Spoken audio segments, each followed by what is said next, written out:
aho yewe bene yica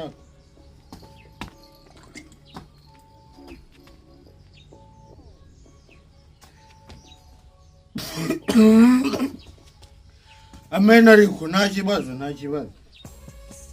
uko niko Imana yaremye umugore wande w'Adamu. Ikintu nababwira rero, Imana ikimara kurema Eva buriya, Eva yaje ari icorero. Ibaze umuntu w'umugore yifate yoshwe n'inzoka.